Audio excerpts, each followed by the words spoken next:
From Dallas to Los Angeles and a screen near you, here is B Wildcat 2.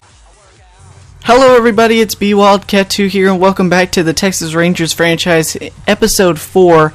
As you see, we are taking on the Oakland Athletics, who are a half game ahead of us for second place in the AL West. Both we and the Oakland Athletics trail the Houston Astros in the AL West standings. As you see there, the A's and the Mariners were actually back in fourth place before this game starts.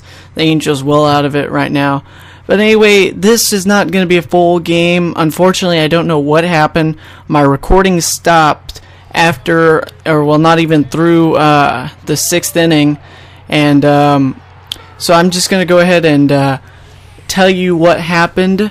I'll give you a quick little update, and you'll see some of the intro gameplay real quick in this video. But I will post the full 41 minutes that I have of this game that before it stopped recording all the way through, and I will post it unlisted so that you guys can go check that out if you do want to see that. But anyway, half a game behind Oakland. We're in fourth place before today's game starts.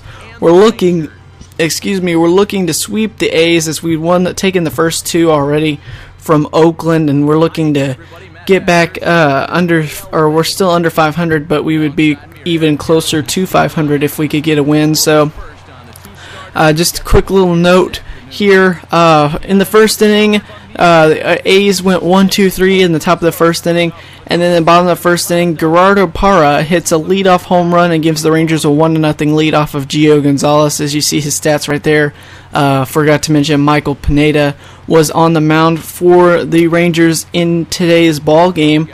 As you see, Bob Melvin's starting lineup right there on your screen, and a couple of those players would have a big impact in today's game as we go all the way ahead to the top of the fourth inning, as neither team was able to get anything going offensively for a lot of this game, as the first big blow of the game came in the top of the fourth inning. Alex Avila, out of the number 6 hole for Oakland, hits a 2-run home run to give the A's a 2-1 lead in the top of the fourth inning.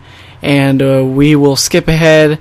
Nothing happens for the rest of the recording that I have. It stops during the top of the sixth inning, and it leads you to believe that the score is 2-1 Oakland, when a lot really happens after the recording stops. So in the top of the seventh inning, Oakland leading 2-1. An RBI double by Jason Worth gives the A's a 3-1 lead as they head into as they're in the seventh inning.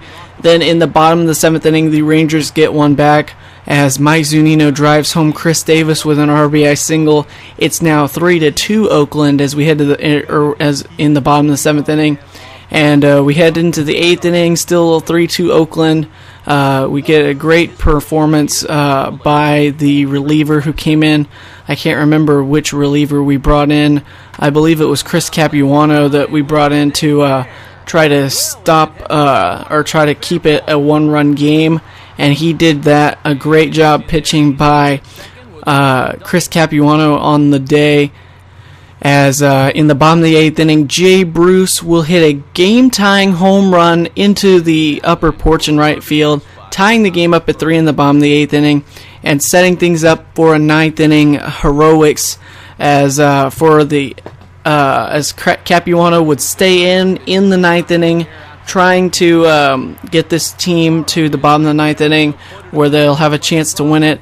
But unfortunately, in the top of the ninth inning, Chris Capuano serves up a first pitch long ball to Stephen Drew, and Drew hits a go-ahead home run in the top of the ninth inning, giving the Oakland A's a 4-3 lead in this game. So we then had in the next inning we had we had Davis leading off. He singled into right field, and this is the bottom of the ninth with Oakland leading 4-3. Davis singled into right field. I believe Tomey would single up the middle, putting runners at first and second with nobody out. Zunino, he would strike out swinging at a pitch, at a slider, and that would bring up Jurickson Profar with 1 out and runners at first and second. And Profar hits a high fly ball to deep right field, back at the wall, a leap by Worth, but it's off the top of the wall. And with Profar's speed, he's going to get in there with a triple, driving in both Chris Davis and Jim Thome.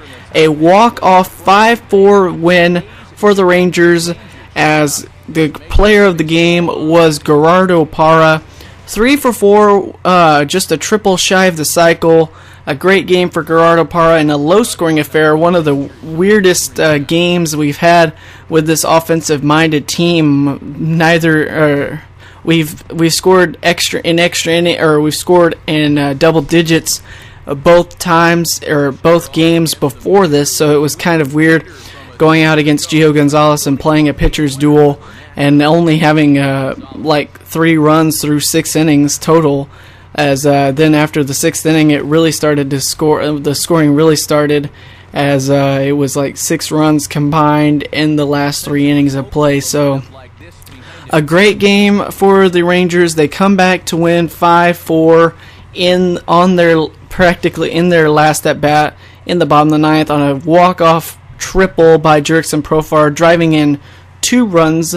And I want to go back to the Jay Bruce game-tying home run in the bottom of the 8th inning. It was a great pitch to hit. It was a fastball down and over the middle of the plate. And if you're the reliever for the A's, I believe it was I can't remember who it was that was called in. I believe it was Neftali Feliz that they brought in. Anyway, if you're Neftali Feliz, you don't want to give someone like Bruce that kind of location, because he will destroy pitches, and he did. He hit that one, I believe it was about 5 rows back in the upper deck, and you know how far it is to hit one into the upper deck, so to hit one 5 rows back, I mean, it's not that impressive compared to ones we've seen before, but it was definitely a big momentum changer for the Rangers, as they would go on to win this one 5-4, and that is going to wrap up episode number 4 of this Rangers franchise. I'm sorry that I didn't get all the footage recorded, and as you see right now, you just saw the Gerardo Parra leadoff home run that I was telling you about. But anyway, guys, next episode 5, will be a couple days after this game was played. We're on the road taking on the Seattle Mariners in Seattle, of course, and that should be a good one. I'm not going to give any spoilers away, but we're going to have, I believe, Patrick Corbin. Yeah, I think that's right. Patrick Corbin going against Colin Balester, I believe, is the matchup for that. So look for episode 5 soon. I hope you guys enjoyed this shortened version of episode 4. I'm sorry, I don't know what happened to the gameplay. When I was recording, the game seemed to be, it didn't stop recording at any point. I didn't terminate it. I didn't stop it. I played the whole game, and I stopped it assuming that I had the whole game recorded, and apparently I didn't. So anyway, guys, if you want to check out the whole footage that I have, there will be a link in the description below, an unlisted video of the whole game that was recorded. So if you want to see that, you can. But anyway, guys, that's going to wrap up this condensed version of episode 4 of the Rangers franchise and MLB 13, the show. I hope you guys enjoyed, and look for episode 5 coming out soon. Alright, guys, it's been BWildcat2, and I'm out. Peace.